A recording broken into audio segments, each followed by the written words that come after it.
आप सभी धन्यवाद। यहाँ उपस्थित सभी छोटे बहन भाई बहन और माता पिता एवं भैया भाभी, आप सबों को जय यीशु।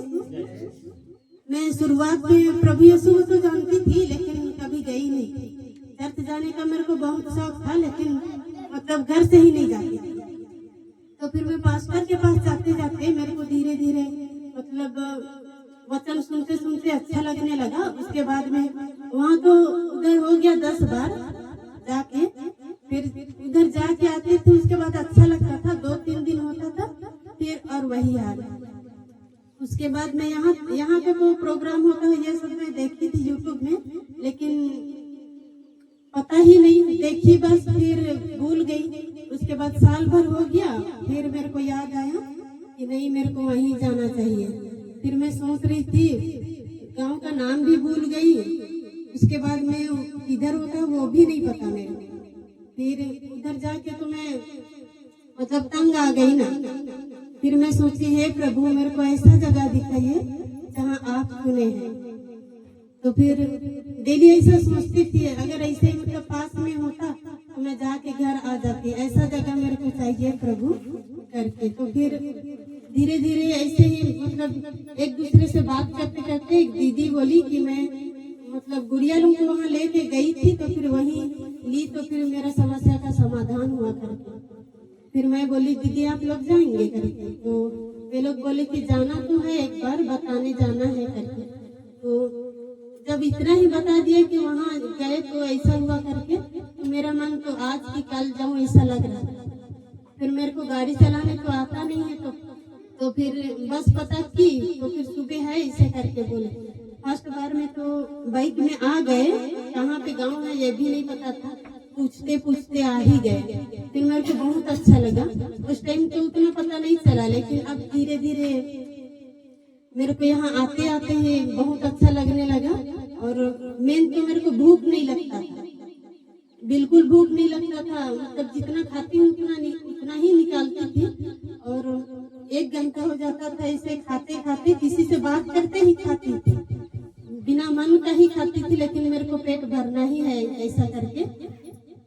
फिर वैसे ही मतलब आते आते मेरे को अब भूख लगने लगा। यहाँ से निकलती थी, फिर बहुत मन करता था खाने का, तो भी मेरे को ध्यान नहीं आता था, और मैं उसके लिए प्रेयर भी नहीं की। यहाँ मेरा और एक समस्या है, बड़ा ही समस्या घर का ही, तो मैं उसके वजह से आती थी और अभी तक आ ही रही हूँ। तो फिर वही समस्या लेके आ रही हूँ, लेकिन मेरा छोटा छोटा ऐसा हाथ दर्द, पैर दर्द, भूख नहीं लगने वाला, ये सब समस्या समाधान हो जा रहा है, मतलब प्रभु को बिना बताए। इसलिए मैं कहती हूँ, कोई और भगवान नहीं है जिसको बिना बताए जाने, या फिर उनको लेन देन किए बिना समस्या का समाधान नहीं होता। और प्रभु यीशु है कि बिना बताए भी वे जानते हैं, और वही सच्चा परमेश्वर है। ऐसा मेरा दिल कहता है, ये रियल है। इसलिए आप लोग भी आते हैं तो फिर अपना समस्या को लेके आ रहे हैं तो सही मन से आइए। ऐसा नहीं कि एक बार में हो जाएगा, लेकिन आपको आते रहना पड़ेगा। विश्वास लेके आइए, सब ठीक हो जाएगा। और एक गाना है, रोमियो 12:12 में लिखा हुआ है, आशा में आनंदित, कलेश में स्थिर, प्रार्थना में नित्य लगे रहो। ये गाना सुन के मैं बहुत खुश हुई। मैं सोचती थी डेली जाती हूँ, पता नहीं कितना दिन मेरे को जाना पड़ेगा वहाँ ऐसा करके, लेकिन अब लगता है मेरे को पैसा मिले या ना मिले, प्रभु और चीज के लिए नहीं भी मिले तो चलेगा, लेकिन वहाँ जाने के लिए बस मिल जाता है।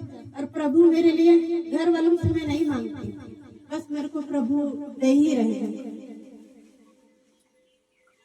तो फिर आप लोग भी विश्वास लेके आइए, सबका समस्या समाधान हो जाएगा। क्योंकि मैं सोचती थी, पास्टर के पास जाती थी तो भी अच्छा लगता था, ऐसा नहीं है, वे भी प्रभु के चुने हुए लोग हैं, लेकिन इस जगह इतना पवित्र है कि प्रभु बहुत ज्यादा ही पवित्र बना दिया है। जो भी यहाँ आते हैं, एक बार तो अच्छा नहीं लगेगा या फिर लगेगा, लेकिन आते रहिए, सब ठीक हो जाएगा। इतना ही कहकर मैं अपना स्थान ग्रहण करती हूँ। सबों को जय यीशु। बहुत बहुत धन्यवाद। बहुत बड़ी गवाही और विश्वास के बारे में बताए आप भी, और आगे का साक्ष्य में भी।